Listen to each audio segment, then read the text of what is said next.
Now let's move on to the next part of the question paper discussion, that is from organic chemistry. So stay with us. Now the question number from UV and IR spectroscopy, right? Now see, identify the types of transition in each of the following compounds. You know that the transitions comes from the excitation of the electrons, right, from the one level toward the another level. And basically UV spectroscopy gives information about the types of electron in molecules, what type of electrons are present.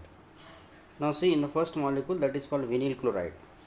So vinyl chloride is there, and in vinyl chloride what type of electrons we have? The electrons are pi, we have pi bond, so pi bonded electron, as well as the chlorine is there. So chlorine means their lone pairs have there, और इसीलिए इसमें non bonding electrons भी रहेंगे. So what type of the MO diagram we are expected. MO diagram आपके लिए कैसे रहेगी, यहाँ पे मैं थोड़ा सा शॉर्ट में आपको बताऊंगा.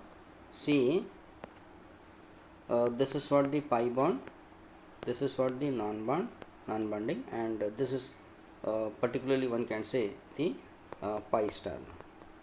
Beside that आपके पास और दो लेवल रहेंगे, एक रहेगा सिग्मा बॉन्डेड और sigma anti bonded.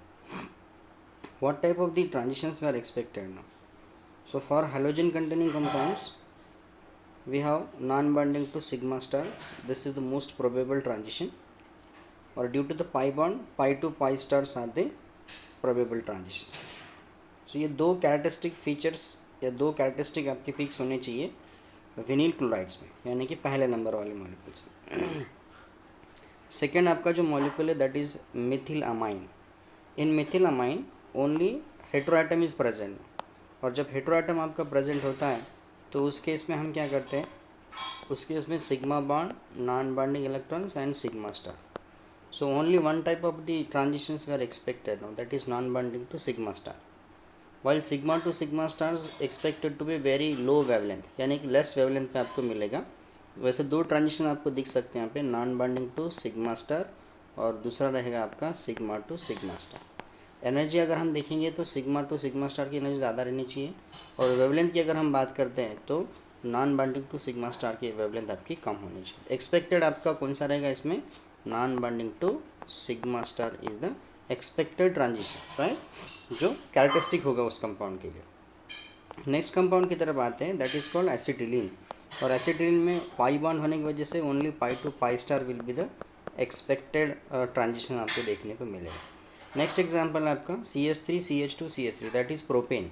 In propane it is N saturated hydrocarbon, और ये कौन सा था आपका, this is unsaturated hydrocarbon.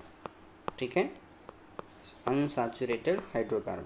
Unsaturated hydrocarbon में पाई टू पाई स्टार एक्सपेक्टेड है, और saturated hydrocarbon, let's say example this is saturated hydrocarbon.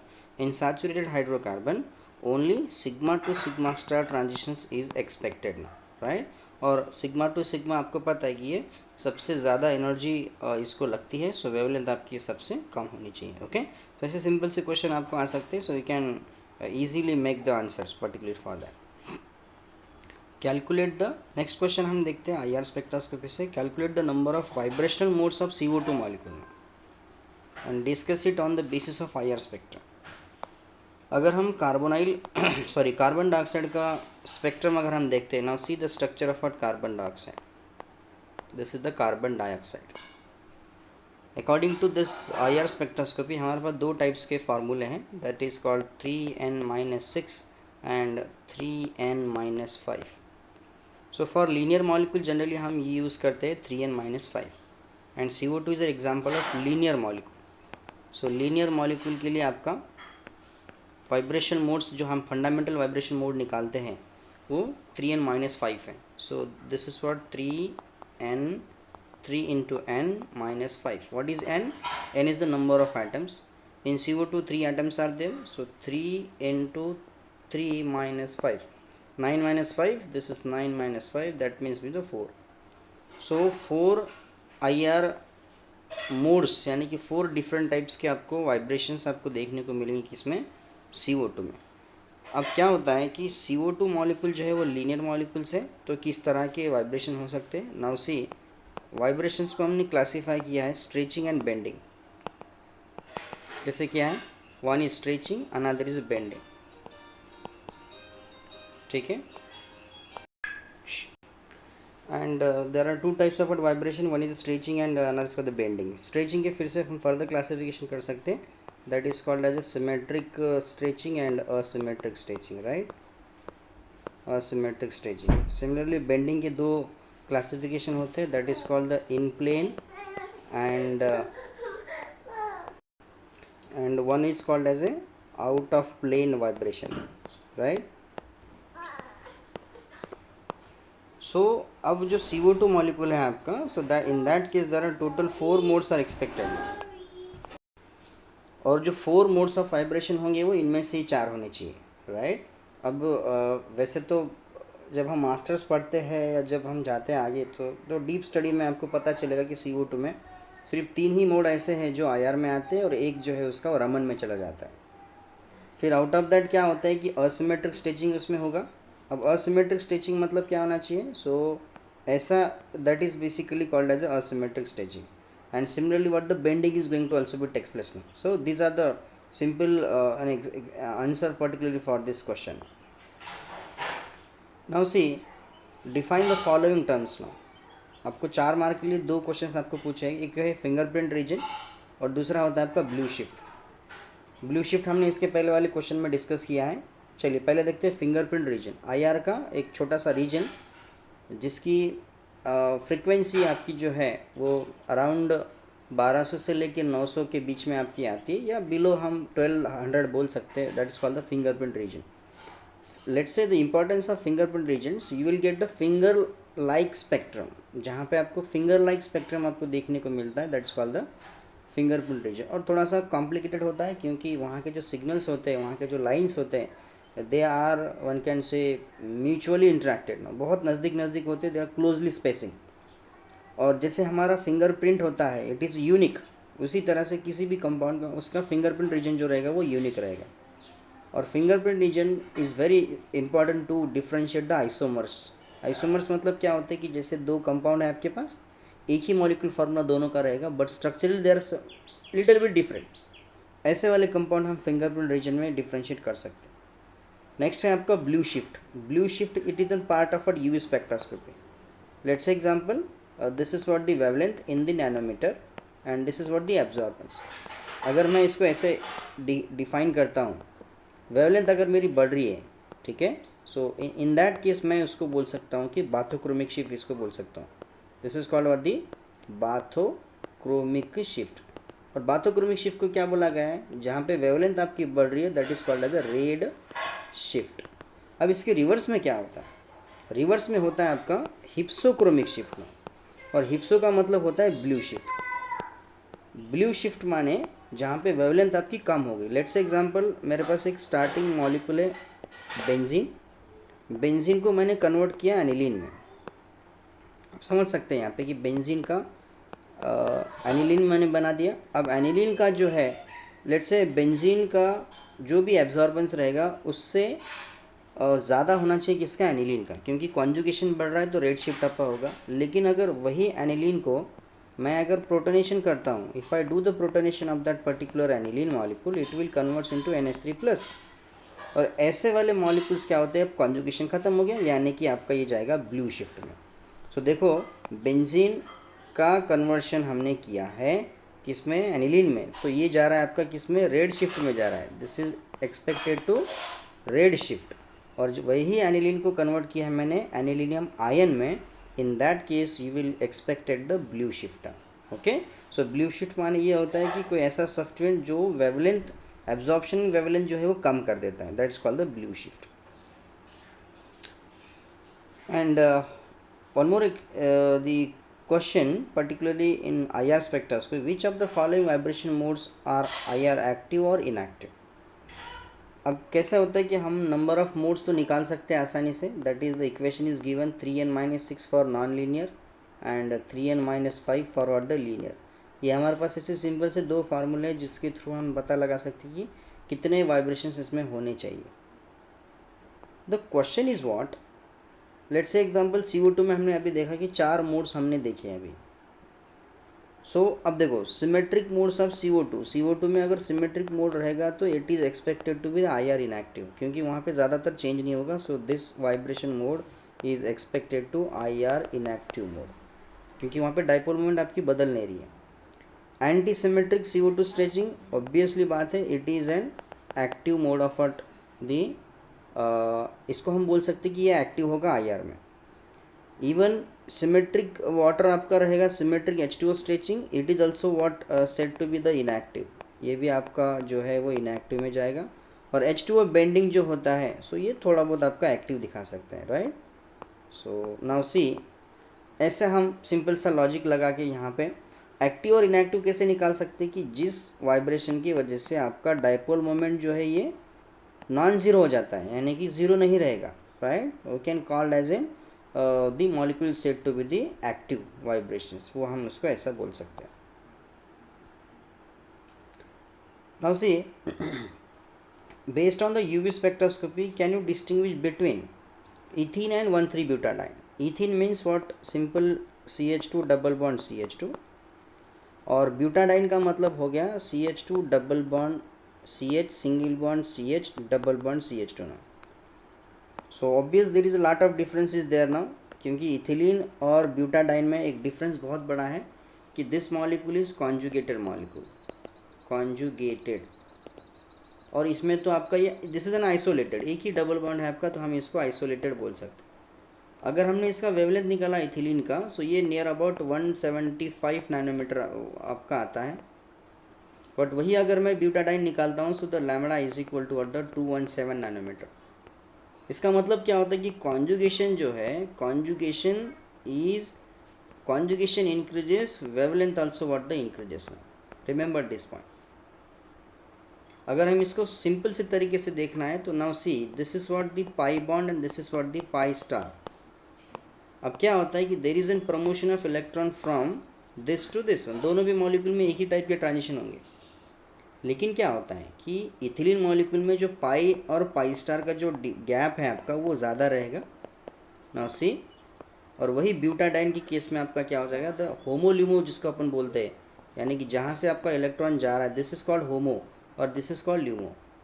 Conjugation से क्या होता है, ये होमोल्यूमो का गैप है जो कम हो जाएगा, यानी कि बॉन्डिंग और एंटी बॉन्डिंग का जो रीजन है उसका जो गैप है वो कम हो जाएगा, और इसलिए इलेक्ट्रॉन आसानी से प्रमोट हो जाते हैं, एनर्जी कम लगेगी, यानी कि आपको वेवलेंथ आपकी बढ़ेगी।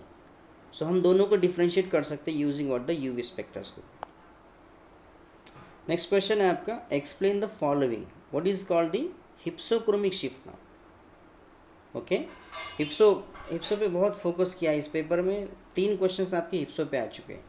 हमने देखा है कि जहाँ पे वेवलेंथ आपकी कम हो जाती है, so that in that case हम उसको हिप्सोक्रोमिक शिफ्ट बोल सकते हैं, this is called the hypsochromic shift, या उसको अपन ने ब्लू शिफ्ट भी बोला है, ठीक है, मैं इसको रिपीट नहीं करूँगा।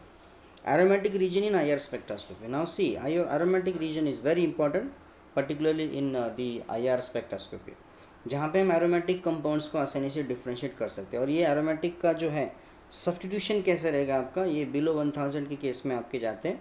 एरोमेटिक कंपाउंड्स में कार्बन कार्बन डबल बॉन्ड है, और उसकी जो फ्रिक्वेंसी है वो आपकी 1450 से लेके 1650 तक के एक्सपेक्टेड रहेगा, किसका, डबल बॉन्ड। और रहा सवाल आपके बेंजीन के सब्स्टिट्यूशन का, वो आपका बिलो 1000 हम उसको डिफ्रेंशिएट कर सकते हैं। Next question, particularly from the unit number 4, that is called mass and NMR, give the ideal relative intensities ratios for. So triplet मतलब क्या होता है, ट्रिपलेट मतलब ऐसा सिग्नल जहाँ पे 3 लाइन्स एक्सपेक्टेड हैं ऐसे वाले, और जिसका इंटेंसिटी रेशियो कैसे होना चाहिए, नाउ सी, दिस इज 1:2:1, यानी कि पहला सिग्नल, दूसरा सिग्नल और तीसरा सिग्नल एक सब एक जैसे ही है, लेकिन जो दूसरा होगा वो पहले से डबल होगा, दैट्स कॉल्ड द ट्रिपलेट। अब क्वार्टेट किसको बोलते हैं, क्वार्टेट माने वो होना चाहिए जिसमें 4 लाइन्स एक्सपेक्टेड है। कितने लाइन्स एक्सपेक्टेड है, 4, और 4 लाइन्स जब हमने निकाले हैं तो इसका रेशियो कैसे होगा, देखो, this is 1, this is 3, this is 3, this is 1, यानी कि 1:3:3:1। So see the second and third lines expected to be thrice, पहले के कंपेयर में कितना है, थ्राइस है, ठीक है। This is called the intensity ratio for the quartet. अब रहा क्विंटेट, क्विंटेट मतलब कितने लाइन्स, 5 लाइन। सो 5 लाइन मतलब 1:4:6:4, ओके 1 सेकेंड, 1:4:6:4 लाइक दिस, ऐसा आपका रहेगा। दिस इज व्हाट 1 4 6 4 एंड 1, मतलब पहला और चौथा आपको समझ में आना चाहिए कि कैसे आपका, this is 1:4:6:4:1, these are the 5 lines basically called as a quintet। And now the last one is a doublet. Doublet आप वेरी सिंपल है, डबलेट मतलब दोनों लाइन्स आपके एक जैसे होने चाहिए, 2 लाइन्स होनी चाहिए। और डबलेट में क्या होता है, दोनों लाइन सेम है, मतलब 1:1, okay. So this is the intensity ratio particularly for doublet. This is for doublet. Doublet मतलब कितने लाइन्स, 2 लाइन्स। ट्रिपलेट मतलब कितने lines, 3 lines, that's called the triplet, okay. उसके बाद कौन है आपका, ट्रिपलेट के बाद कौन है, क्वार्टेट। क्वार्टेट मतलब कितने लाइन्स, 4 लाइन्स। और ये कौन है आपका, क्विंटेट। क्विंटेट मतलब कितने lines, 5 lines should be expected. Now this is the intensity ratio, okay. So next question है आपका कि हम एनएमआर स्पेक्ट्रोस्कोपी में जो रेफरेंस यूज़ करते हैं, कभी आपने देखा होगा एनएमआर स्पेक्ट्रम में यहाँ पे 0 लिखा होता है, 0 to what 20 del ppm, this is what the del ppm मतलब पार्ट्स पर मिलियन। और ये केमिकल शीट वैल्यू है, कितनी केमिकल शीट वैल्यू कितनी होती है, 0 से 20 तक हम जा सकते हैं एनएमआर में। सो ये जो 0 होता है ना, ये पर्टिकुलरली हम यहाँ पे यूज़ करते हैं TMS, that is called tetramethylsilane. कौन है ये, tetramethylsilane. Let's say this is what टेट्रामिथाइलसिलेन।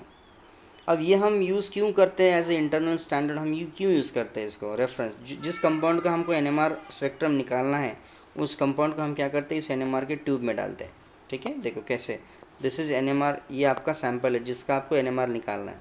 इसके साथ हमको क्या करना होता है, हमको TMS यूज़ करना होता है, और साथ में हमको क्या करना होता है, सॉल्वेंट हमको डालना होता है, जो होता है जनरली ड्यूटरेटेड सॉल्वेंट। ये सब डाल के हम उस एनएमआर इंस्ट्रूमेंट में ये ट्यूब रखते हैं और हमको एनएमआर स्पेक्ट्रम हमको मिलता है। क्वेश्चन ये है कि वाई TMS, क्योंकि ये कंपाउंड आपका ऑर्गेनिक कंपाउंड में सोल्यूबल है, ये कंपाउंड इनर्ट है, मतलब आपके कंपाउंड के साथ रिएक्ट नहीं होगा, ओके। और इसका जो केमिकल शिफ्ट वैल्यू है, ड्यू टू शील्डिंग इफेक्ट की वजह से ये हमेशा 0 दिखाता है, और किसी भी ऑर्गेनिक कंपाउंड का वैल्यू 0 नहीं आता है। That's why TMS is best reference particularly in the NMR, okay, remember this one. Next question आपका है मास स्पेक्ट्रोमेट्री से, that is called discuss the fragmentation of acetone. Now see, let's say this is what acetone. सबसे पहले क्या करना होता है, molecular weight पहले पता कर लो, एसीटोन कितना है, C3 है, H6 है, O है। C3H6O में आपके 3 कार्बन है, मतलब 36 वो हो गया, 36 मॉलिकुलर वेट हो गया कार्बन का। 6 हाइड्रोजन ऐड कर दो उसमें, 42 हो गया, और 16 आपको ऐड कर दो ऑक्सीजन के, वो हो जाएंगे आपके 58, राइट। सो मतलब मॉलिकुलर वेट आपका कितना है, 58 है। अब मैं क्या करूँगा यहाँ पे, मास स्पेक्ट्रोस्कोपी का प्रिंसिपल क्या है कि ये हम क्या करते हैं, इलेक्ट्रॉन इम्पैक्ट यूज़ करते हैं, यानी कि हाईली एनर्जेटिक रेडिएशंस हम क्या करते हैं, इस कंपाउंड पे हम यूज़ करते हैं। जैसे रेडिएशंस आते हैं, so one of the electron will be ionize, मतलब निकल जाएगा। सो जब इलेक्ट्रॉन आपका निकल जाता है, so what will be expected now, आपके पास क्या रह जाएगा, आपके पास ऐसा हो जाएगा, and this is called as a molecular ion. हम इसको क्या बोलते हैं, मॉलिकुलर आयन, क्योंकि मॉलिक्यूल का क्या हो गया, आयन बन गया। पहला कैसे था आपका, न्यूट्रल मॉलिक्यूल है, दिस इज न्यूट्रल, लेकिन अभी आपके पास क्या आ गया, रेडिकल कैटायन आ गया, मतलब पॉजिटिव चार्ज भी है और आपके पास क्या है, एक रेडिकल भी है। अब इसका क्या निकालना होता है, इसका भी मॉलिकुलर वेट उतना ही रहेगा। Now the molecular weight will be expected to 58, लेकिन हम इसको लिखते कैसे, mass to charge ratio. Mass कितना है, 58, और चार्ज कितना है, 1। सो आंसर कितना आएगा आपका, 58, मतलब दोनों भी कैसे रहते हैं, सेम ही रहेंगे। सो हम जनरली 70 इलेक्ट्रॉन होल्ड का बीम इस पर यूज़ करते हैं, और देखो एक इलेक्ट्रॉन निकालने के लिए हमको जनरली 10 से 17 इलेक्ट्रॉन होल्ड एनर्जी आपको लगती है। फिर क्वेश्चन आता है कि हम इतनी एनर्जी डालते क्यों हैं, 70 वाली। 70 इलेक्ट्रॉन होल्ड एनर्जी इसलिए डाली जाती है ताकि उसका हम फ्रैगमेंटेशन कर सकें। फिर फ्रैगमेंटेशन जब हम करेंगे तो क्या हो जाएगा, यहाँ से बॉन्ड ब्रेक होगा आपका, और जब बॉन्ड आपका ब्रेक होता है सो एक मिथिल ग्रुप लॉस हो गया। एक मिथिल ग्रुप मतलब कितने कितने का लॉस हो रहा है, एक कार्बन मतलब 12 और 3 हाइड्रोजन मतलब 3 15, सो लॉस ऑफ 15। और आपको क्या मिलेगा यहाँ पे, this will be CH3C double bond O and this one, और आपका प्लस साथ में क्या जा रहा है, CH3 रेडिकल जा रहा है। CH3 रेडिकल मतलब 15 का लॉस हो गया। आप 58 में से 15 निकालो and this is what M/Z is equal to 43 and this is the base peak. Base peak मतलब जो मास स्पेक्ट्रम होता है उसमें सबसे मोस्ट इंटेंस पिक जो होता है ना, उसको हम बोलते हैं बेस पिक, राइट। सो ऐसा सिंपल सा फ्रेगमेंटेशन हम एसीटोन का कर सकते हैं, right. Now how will you distinguish between the following pairs by using the NMR spectra. अभी NMR स्पेक्ट्रा से क्या पता लगाना कि इनको डिफरेंशिएट करना है, CH3CO CH3 and CH3COOH। Now see this is CH3CO and CH3, और एक है आपके पास CH3COOH। दोनों कंपाउंड वैसे ही डिफरेंट है। इसमें आपके पास 2 मिथाइल ग्रुप है और दोनों एक जैसे ही है, तो नंबर ऑफ पिक्स कितने मिलेंगे, पहले तो आइडेंटिफाई करो कितने सेट ऑफ हाइड्रोजन है। यहाँ पे कितने हैं, only 1 set of hydrogen in acetone molecule, only 1 set of proton. और यहाँ पे कितने, एक CH3 और एक H, यहाँ पे कितने 2 सेट ऑफ हाइड्रोजन, ठीक है। जितने सेट रहेंगे उतने ही सिग्नल्स मिलेंगे। यहाँ पे कितने मिलेंगे, एक ही आपको सिग्नल मिलेगा, और यहाँ पे कितने मिलने चाहिए, यहाँ पे आपको 2 सिग्नल मिलेंगे। अब जनरली क्या होता है कि जो एसीटोन का जो CH3 है वो हमेशा 2 to 2.5 डेल ppm पे आता है, रिमेंबर दिस। और कार्बोक्सिलिक एसिड का जो OH होता है वो आपका जाता है 11 to 14 डेल ppm। तो हम आसानी से इन दो कंपाउंड को डिफ्रेंशिएट कर सकते हैं। So NMR spectroscopy is very important, one can say to distinguish any 2 compounds ना। अब ठीक है, ये जो CH3 है ये भी मान लेते हैं अपन 2 से 2.5 पे चला गया, वही पीक आपको इधर भी दिखता है, लेकिन जो 11 to 14 का जो पीक है ये सिर्फ आपको एसिड में ही देखने को मिलेगा। सो हम ऐसा डिफ्रेंशिएट कर सकते हैं कितने सिग्नल्स मिलेंगे, कितने हाइड्रोजन प्रेजेंट है। नेक्स्ट कंपाउंड है हमारा propyl bromide and isopropyl bromide. Now see this is propyl bromide and this is what isopropyl bromide. Number of signals आपको पहले आइडेंटिफाई करने हैं, तो इसलिए कैसे पता लगाते हैं अपन, type of hydrogen. So CH3 CH2 and CH2, इसमें कितने set of hydrogen, 3 set of hydrogen. और इसमें कितने हैं, CH3 this is CH3, this is CH3 and this is CH। इसमें कितने, 2 सेट के हाइड्रोजन है आपके पास। तो जितने सेट रहेंगे उतने ही आपको सिग्नल्स मिलेंगे। यहाँ पे आपको 3 सिग्नल्स मिलने चाहिए, और यहाँ पे आपको कितने मिलने चाहिए, 2 ही सिग्नल्स आपको मिलने चाहिए। अब रहा सवाल मल्टीप्लिसिटी का, राइट। सो इस CH3 के बाजू में CH2 लगा हुआ है, और इस CH2 के बाजू में और एक CH2 लगा हुआ है। सो ये CH3 के नेबरिंग में कौन है आपका, CH2 है, तो इसका मतलब ये ट्रिपलेट जाएगा। इस CH2 के नेबरिंग में कौन है, ये सिर्फ CH2 है, तो ये भी ट्रिपलेट जाएगा। लेकिन जो बीच का जो CH2 है उसको नेबरिंग कौन है, CH3 और CH2, मतलब 3 + 2, n+1 रूल फॉलो करना है हमेशा। n मतलब नेबरिंग प्रोटॉन, +1 कर देना है, okay. So now see neighbouring proton के हिसाब से CH3 CH2 and CH2 and Br। सो मैं इसको करता हूँ A, इसको करता हूँ B और इसको करता हूँ C। A को नेबर कौन है, CH2, मतलब इसका ट्रिपलेट हो गया। B को नेबर कौन है, B को नेबर A है और C है, मतलब कितना आएगा इसका, सेक्सटेट आएगा इसका। क्या आएगा इसका, सेक्सटेट है, मतलब कितने लाइंस, 6 लाइंस आपको मिलने चाहिए। अब C को नेबर कौन है, C को Br है और CH2 है, तो सिर्फ CH2 कंसिडर करना पड़ेगा आपको, यानी कि ट्रिपलेट। और आइसोप्रोपिल केस में आपका क्या होना चाहिए, in case of what isopropyl CH3 CH Br and CH3। Isopropyl case में आपका this is A and this is B, क्योंकि जो कंपाउंड है आपका सिमेट्रिक है। जैसे सिमेट्री बढ़ जाती है वैसे सिग्नल्स कम हो जाते हैं, ठीक है। अब देखो A को नेबर कौन है, B है, मतलब ये सिर्फ डबलेट जाएगा, ये भी डबलेट जाएगा। और जो B वाला है इसको 3 और 3 6 है, मतलब ये आपका सेप्टेट में जाएगा। This is called the septet now, समझे। तो ऐसा दोनों कंपाउंड्स को हम डिफ्रेंशिएट कर सकते हैं आसानी से, राइट। रहा सवाल केमिकल शिफ्ट का, वो भी हम एक पॉइंट कंसिडर कर सकते हैं। चलिए।